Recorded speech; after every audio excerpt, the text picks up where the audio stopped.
There's another one you don't want to hear. Frankly, if you want.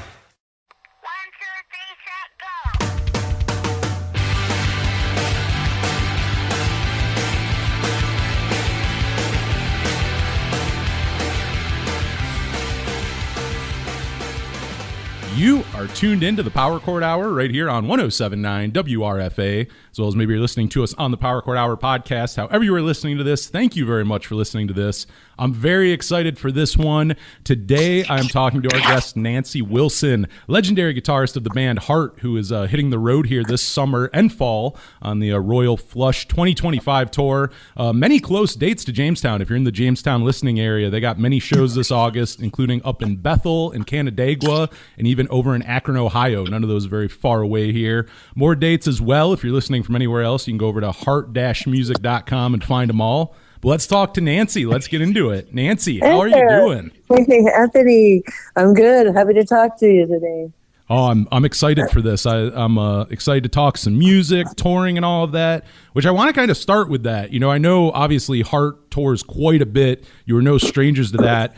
When did that kind of start in Heart's career? I mean, was the band like hitting the road and really going out there road dogging it early on? Or, I mean, is there kind of a time that you can pinpoint where you go, maybe after this album or after this many years as a band, we really started hitting the road? Well, no, we started touring proper as soon as I joined the band. They'd already been out doing clubs and cabarets. The band started with Anne first up in Canada, in Vancouver. And so being from Seattle, and I went to some university time before I joined Anne's band, but it was a predestined, thing that I would always be in their band. So we made the first album as soon as I joined, and the album by region was starting to take off in Canada at first, and then it kind of hit just some different markets regionally in the States, from the West Coast kind of working east. And so as soon as the album was released, we started playing more and more shows, like opening for bands like ZZ Top and, Rod Stewart and the Beach Boys. And so we started touring proper to, bigger touring as an opening act before we ever toured headlining like we do now. But it's been 50 whole years, which I can't believe I'm saying that, but since the first album, Dreamboat Annie, came out, it's 50-year anniversary of that. If you can even believe, I can't believe it, but, because it goes in a blink, and you're just, I think you're only as old as you feel, but so it's just so much of a blast to still be able to go out and do it now, and, it's really a cool show, because there's not a whole bunch of actual live rock bands that play live anymore that are not pre-recorded. So we're doing that completely 100% live rock show, and every age group is showing up. Like, it's a multi-generational, rock show for the whole family. So it's been going great out here, and we postponed for Anne's cancer diagnosis, and she kicked its ass, and now we're back. So nice. Really, really nice. Sweeter than ever, I always wonder this with bands, and I mean, including you, like you were just saying, I mean, debut album being 50 years old this year, does that ever become hard when you're touring the set list making part? Because I think about that. The bigger and bigger your catalog is, the longer you've been together, is that ever a daunting task? Is it ever hard to try to, represent different eras of the band, try to fit in everything you want to play, fit in, the hits and all of that? Well, there's always, kind of, deep cuts that are sort of favorites that you always want to do Barracuda and Crazy on You and Magic Man and Alone and These Dreams and other stuff. But there's a few, times we've done, like, we did a song of mine on the last run called Love Mistake that was a fan favorite, kind of a deep cut. And, we try things out. We do the acoustic part sometimes with Dreamboat Annie or Dog and Butterfly in there, and people know those songs too, so it's really it's not hard to figure out what not to play. The hardest part about a Heart show is how many Led Zeppelin songs that we are not going to do. Because we could do so many really fun Led Zeppelin songs, so we have to like limit our Zeppelin, our Zeppelin quotient. Oh, that is great. What is your what does your live rig look like these days for touring? I mean, what kind of like amps and guitars are you playing? Is there a lot of change outs? Do you kind of have like one or two guitars that you're playing for most of the set? What's that kind of rig look like? Well, we have a really nice looking of stage design and lighting design where they're depending on the actual venue. Most times we have a large kabuki screen, like a screen that it's like a curtain that disappears when we start the show, but we project a sort of a little film before we start that kind of counts down the decades. Ooh. with file footage from each decade and what happened culturally in those decades, and people kind of get to relive like the 50 years before we came to their town, right? So it's gone over really big and really good, and it is interesting in different cities where they go boo, and where they go yay, and it's interesting, you see Michael Jackson and you see,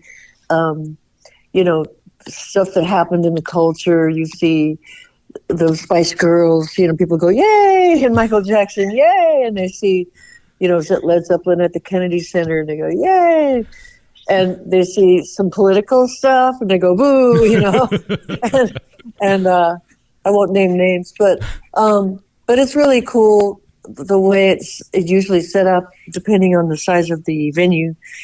And but I play a few different guitars because there's, Heart material is not just real simple. It's not a jam band. We don't play everything in the same key, and so there's a few different acoustics that I'll put, one with a tuning and one with a different capo setting, and a few different electrics, and sometimes mandolin and sometimes mandola.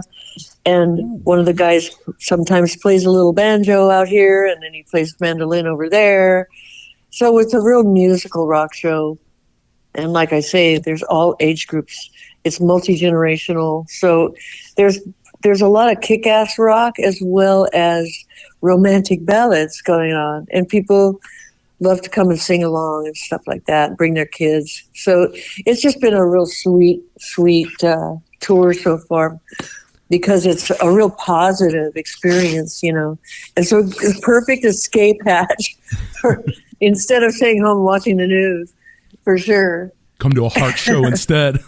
Yeah, please, make yourself happy. you have some. I mean, it's a great tour you got, and I know also, on different dates you're playing with Todd Rundgren as well as Cheap Trick. This stuff always interests me. Like, I'm wondering, was that a tour? Like, did you tour with both of them way back in the day, or is that one of those things where we would almost be surprised that like you didn't cross paths with either of them until like later on in your career, or did you kind of play with them early on? Cheap Trick in particular, we've played with over and over and over again throughout the decades. They're just the perfect matchup with Heart. We get along. They're crazy funny guys, and they have a family business too, because Dax is Rick Nielsen's son, who plays drums in Cheap Trick now, and Robin Zander has his son Robin Zander, who sings and plays in Cheap Trick too. So it's a really great family vibe, with me and Ann being sisters and everything. And it's funny, sometimes people go, wow, you and Ann, are you still sisters? And we're like, well, yeah, we still are. Yeah. I didn't know that could change. I didn't know all of a sudden that might. She's like, I haven't, got my blood test lately, but I'm pretty sure she looks like the same sister to me. Right? That's an insane question. Yeah, it's really funny. I did want to ask you, I know we're talking Heart here, but outside of Heart, I know you are the founder and president of Roadcase Management, which you do as well, which I think is really interesting. Like how long have you kind of been doing that? And also like, is that your first time kind of getting into that side of the music industry? A little more of the managing and behind the scenes. Was that a first for you, or have you done that in the past? Well, I have a team that's another family group. Oh, nice. My husband's son, Jeff Bywater, is another Jeff Bywater. Jeffrey, he is a really great ear, and he owns and operates a music space called Make Out Music in LA, where he showcases new talent around the LA area.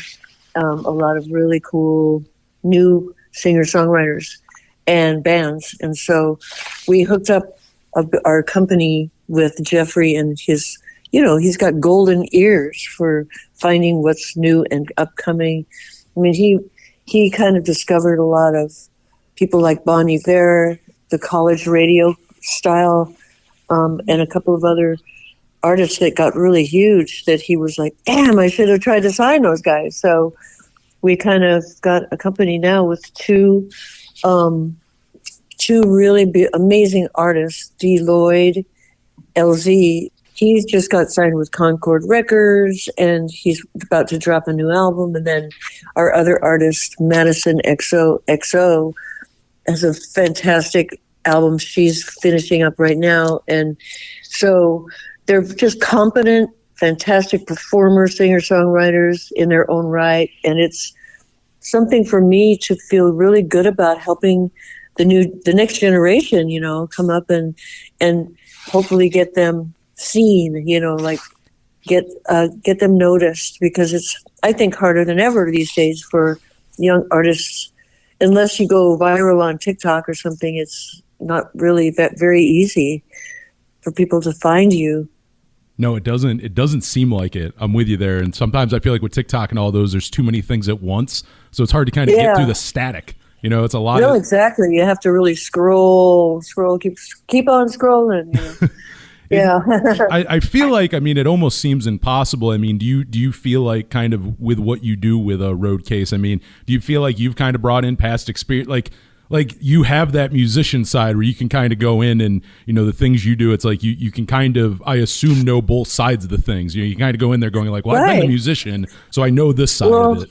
You know what? Yeah, absolutely. I feel I'm an experienced performer as well as a songwriter and, and a player. And so it's really cool when you kind of know, it's in my DNA to recognize talent, because I've been able to make my livelihood in music this whole time. So it's really cool when you see young people that are actually really proficient and good in the writing department as well as the playing department, and performing. And Madison XOXO, she plays keyboards, she could do bass, she could do guitar, she's electric, she's acoustic, she's a good writer, she's an amazing singer, and has done a lot more live performance now. So that's where you get your your feet wet. You do the live performing, and once you've got that, you've got everything basically. So it's really exciting to see so much great young proficient talent coming through, and trying to help them get out there and be noticed. And it's, I feel like it's giving back. It's the least I can do for being as lucky as I am to have been able to do what I do for this whole time so far in my life. No, that is definitely awesome what you do with a young artist with that. And go, I want to jump back for a second here. You mentioned earlier on Dreamboat Annie turning 50. We gotta talk about that for a second here while I have you. How vividly do you kind of remember the making of and recording of that record? Being the debut and everything. Does it come back? Does it kind of all, when you think about it, does it all kind of hit you, or is it a little? No one would blame you. You've recorded many albums. Is it a little blurry, kind of going that far back? Oh no, it was completely.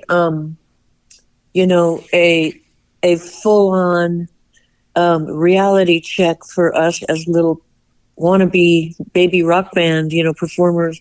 We always felt like, okay, we're good at what we do.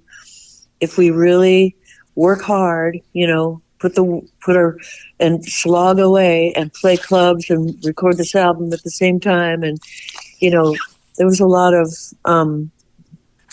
exhaustion involved in getting it all done and becoming proficient as live performers and songwriters and then recording artists and getting it put down, But we took it very seriously, and we were so scared and so nervous to walk into a real professional recording studio space. And, we were like, oh my God, there's really good microphones and there's isolation booths and there's a big drum room and, oh my God, a live room and a real huge, mixing desk in the control room and all these stacks of gear, the outboard gear and the tube, compression and all of these knobs everywhere. It looked like the inside of a spaceship, and we were like, wow, this is the coolest thing we could ever hopefully get right.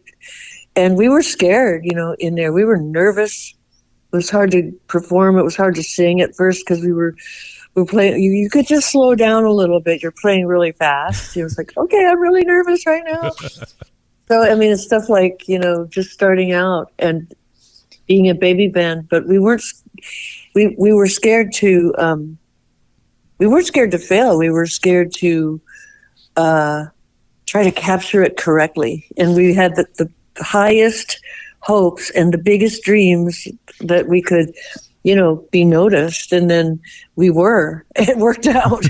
And we heard our song on the radio. It was like, oh my God. We had to pull over the car and all that stuff. And it was like, you call your mom, I heard myself on the radio, It was really cool time. And we worked super hard and we did something right. Is that a record where you went in and the whole thing was pretty fleshed out song wise, or was there some writing in the studio, or did you just kind of go in and it's like, hey, we got this, we got these songs, or were you still kind of writing when you got to the studio and recording part? No, we were still writing as we were recording. We would go like with Barracuda on the next album, we were like still writing songs because we were playing live. And the first tour was really long because the first album regionally started taking off and we'd get bigger and bigger offers to go play bigger and bigger places, including now closing the shows in some cases. So the first Heart tour went to Europe and Japan, and it was about 2 years long and it was about 200 shows. Wow. And by the time we got back in the studio, it was like, we haven't had time to write songs, so we were writing songs as we've recorded them in the studio. Like with Barracuda, we recorded it in a little place in Seattle. And we were like, okay, here's the main riff. Let's call that the Barracuda riff. But this other next part, it's like the secondary part. We should call that the tuna part. So we'd write down like this section is Barracuda, this section's tuna, this is swordfish over here. Then back to tuna, then returning to the Barracuda for 12 bars, and then let's throw a bar of 3 in the center of this to really confuse everybody trying to learn it later and all that kind of stuff. Let's call that the mackerel section, so we were just like trying to make it up as we went along. And it was a good session in particular. Obviously on that record, and then on the next, I believe 5 you did all together with Mike Flicker. Is there anything that you think like you would credit to? Again, that's a lot of records to be working together. Was there something you think that Hart and him meshed well or did well together that you would kind of credit for that longevity of working with him? Yeah. Mike Flicker had when you work with a producer, you have to have the same idea of what sounds good. Yeah. A lot of producers are really hung up on antiseptic sounding stuff, like an isolation booth with no bleed, no background noise, no tape hiss, everything is just completely dead, so there's no extra sound to the sound that you're making. But in Mike Flicker's case, he was really more in the Beatles school of recording stuff live at the same time, where you can actually hear part of the room as part of the sound, and you don't isolate everything out of existence. The vocals usually have to be isolated just for fixing stuff later. But, we played everything live at the same time and then would redo the vocals, a few overdubs in isolation booths later.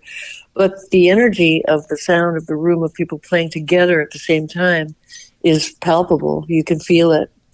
Oh, absolutely. And I was wondering that too, if that was like, if a lot of that stuff was recorded live or not, because it has that vibe to it. It feels like you were all playing. All the basic tracks we played together at the same time. Oh, nice.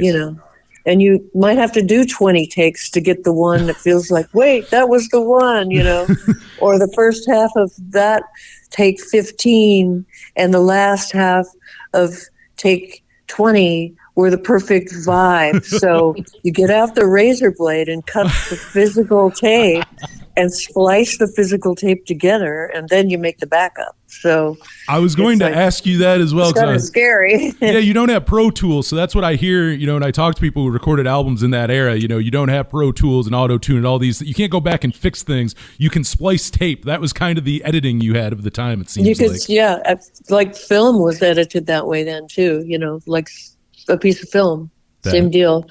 No, that's absolutely crazy. In terms of that record, when you think of the Heart catalog, and maybe it's easy, maybe it's not ranking your own records. I mean, where does Dreamboat Annie kind of fall there on your favorite Heart albums? I don't know. Maybe that's easy, maybe it's not. Well, that's like a beautiful child, that album, because it was made with so much care. It's like a baby, it's like you feel like it's a swaddled little baby child that you always love because that was your baby, it couldn't be a cuter little album either. Like, as much as we did live playing and live sound, it still sounds very audiophile when you hear it. Oh, yeah. Stuff like that today. Even Led Zeppelin sounds a lot less heavy than you remember from the time, because distortion, hadn't. The distortion all came from the amplifier, not almost any pedals at that time, So there wasn't a big chain of additional processing going on with a lot of that stuff. That happened more started up in the 80s more. So it was pretty clean, sounding just amps and mics and guitars. And, but I think one of my other favorite, I think it would be Little Queen, a mixture of Little Queen and Dog and Butterfly would be my other favorite combined albums. Yeah. Nice. No, very good picks there. I mean, Nancy, this has been a blast talking to you. As we start as we kind of like start closing this out, what's the rest of 2025 look like in the world of Nancy Wilson in Heart and beyond? What does the rest of the year look like for you? Well, we're doing I'm doing some stuff for Deloitte LZ. I want to make sure we kind of show up for him and show up for Madison XOXO, and probably get some showcases for both of those guys, and and also the Heart tour looks like it's going to be going into up until March so far in 2026. Oh wow! So with big breaks between the runs. With different openers like Cheap Trick and Todd Rundgren. We're going to have some with Lucinda Williams. Oh, wow. Oh, yeah, nice. Yeah, she'll be out, and probably, most likely Joan Jett, who we played with a million times. And, so we're just putting it together and hope to be out into springtime next year. Well, very nice, very nice. Nancy, as we close this out, anything else to let the good people know? Have we missed anything? Oh, I think we covered pretty good. Just glad to get the word out, and thank you very much. And it's a 100% live rock show with no pre-records, like I said. So it's the real deal. Bring the kids out. You get lots of kids and old folks and the whole family are coming out these days. And don't watch the news. Come to the Heart Show instead. You heard Nancy. You got the Royal Flush 2025 tour going on now. Again, if you're in the Jamestown area in August, they have shows in Bethel, Canandaigua, and Akron, Ohio, and beyond. Go to heart-music.com. And yeah, I'm Anthony Merchant talking to Nancy Wilson of Heart right here on the Power Chord Hour.